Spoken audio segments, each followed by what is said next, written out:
সমাগত কীর্তনা শরীর আমার প্রাণ করি প্রাণ প্রিয় ভক্ত শ্রোতা ব্যক্ত শ্রদ্ধা পূজনীয় আমার বাবা ঠাকুরের ভক্তিমতী মায়েরা বলে সর্বপ্রথম আপনাদের শ্রীপাদ পদে রইল এই কীর্তন জগতের সর্বকনিষ্ঠ কীর্তনিয়া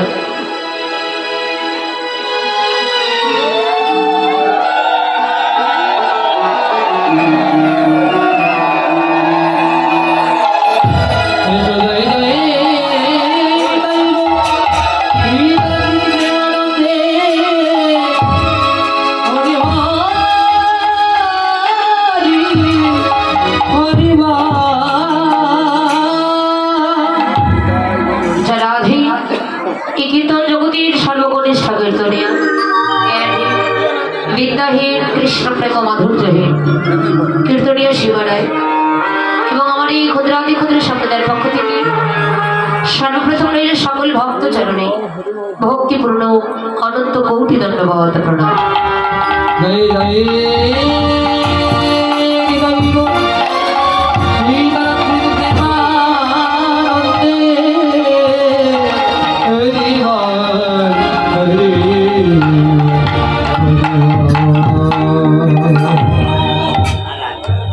মধুময় মধুর শ্রী শ্রী নববৃন্দাবন শিবা সম্বর যে মধুর শ্রী নববৃন্দাবনে আজ আপনারা আমরা সকলে সমবেত হয়েছি, একত্রিত হয়েছি গৌর গোবিন্দে রাধা গোবিন্দে অপ্রাকৃত গুণকীর্তি কথা লীলামাধুরী আস্বাদন শ্রবণ করবার জন্য।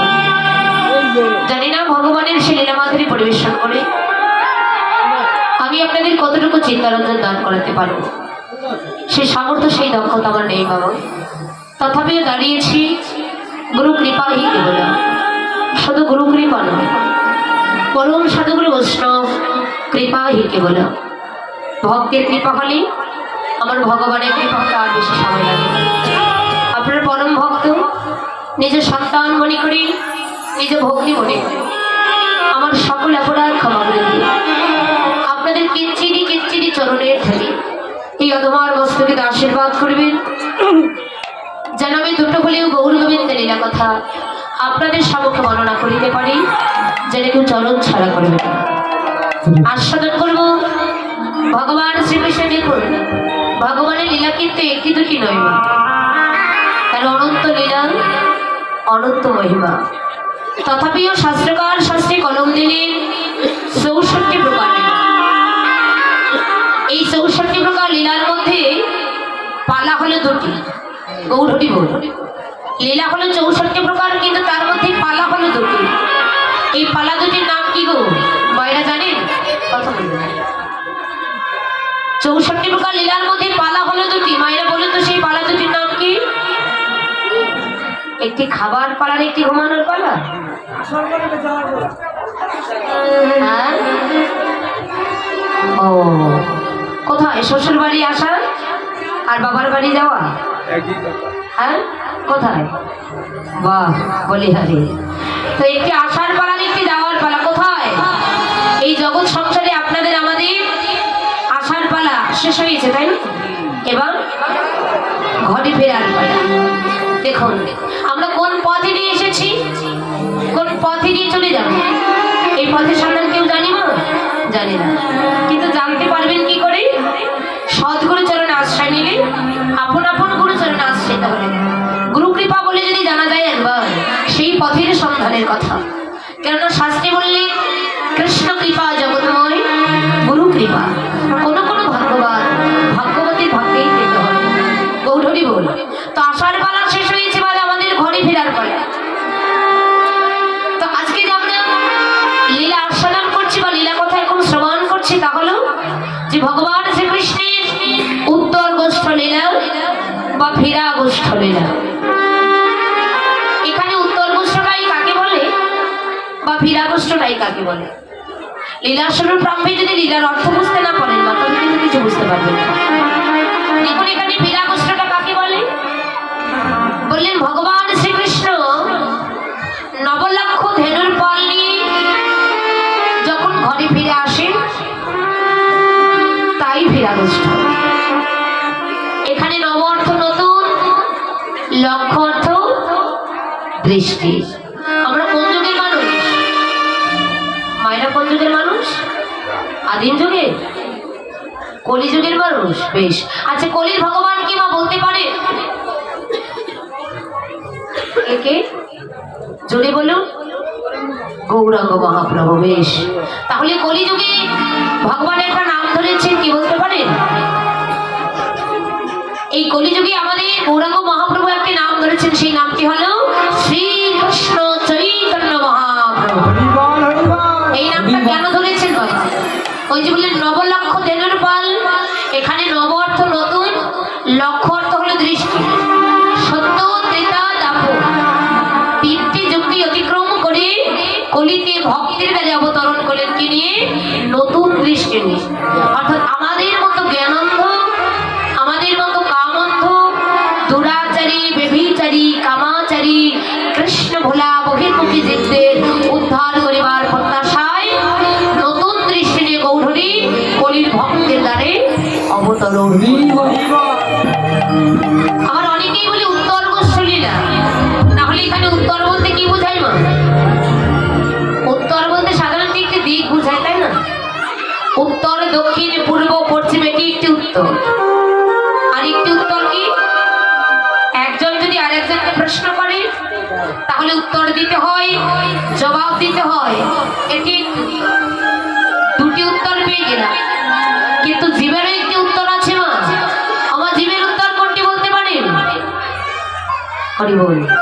জীবের উত্তর হলো যেদিন এই মায়ামোহ সংসার হতে আমার ছেড়ে দিয়ে, যেদিন আমাদের দেহ খাঁচা থেকে প্রাণ পাখি, প্রাণ বায়ুটি চির বিদায় নিয়ে চলে যাবে, এত সুন্দর দেহের জায়গা যেদিন তোমার মায়ার ঘরে আর হবে না, মায়ার ঘর থেকে বাহির করে ওই তুলসী তলায় উত্তর দিকে শোয়াই দিয়ে চার বন্ধু কাঁধে করে যখন শ্মশানে নিয়ে যাবে, ভজনে বলবে বলো হরি, বলো হরি, বলো হরি, সেদিন কিন্তু প্রত্যেকটি জীবের উদ্ধার হয়ে যাবে।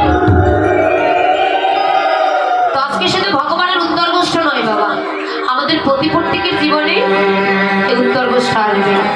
কারণ মানুষ মরণশীল, জন্ম হলে তাকে মরতেই হবে, এটা দুদিন আগে হোক আর দুদিন পরে হোক। তাই প্রত্যেকের জীবনে উত্তর গোষ্ঠ আসবে। তো চলুন আজকে আমরা সেই উত্তর গোষ্ঠ নিলাম। প্রথমেই তদুচিত গৌর সন্ধিকালীন আস্বাদন করবো, তারপর বৃন্দাবনে আমরা আস্বাদন করবো। তো প্রেম সে মায়েরা যারা কথা বলছে, কথা বলবেন না, দুটো চরণ ধরে বলছি, আপনার লক্ষ্মী মা, লক্ষ্মী মায়ের মতো থাকবেন কেমন? আর ছোট ছোট বাচ্চাদের একটু শান্ত করে রাখবেন, ঠিক আছে? প্রেম সে বাবার একটু জয়ের ধ্বনি আর মায়ের একটু ধ্বনি। নিতাই গৌর প্রেমানন্দে।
সরধনে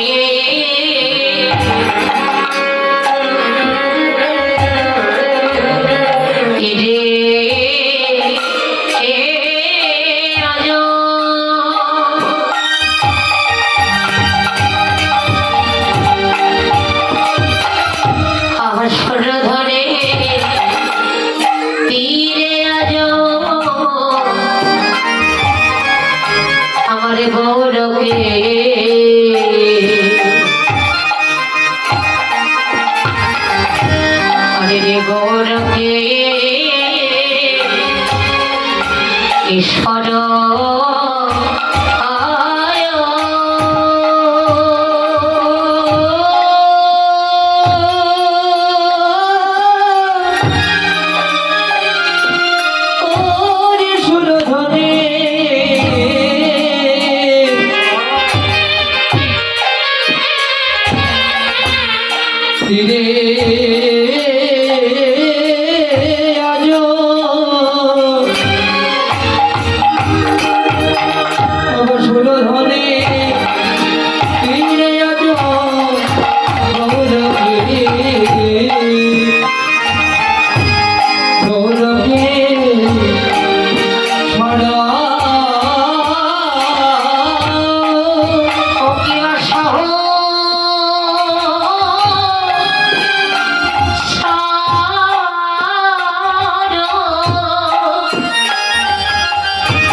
দেখো আনন্দে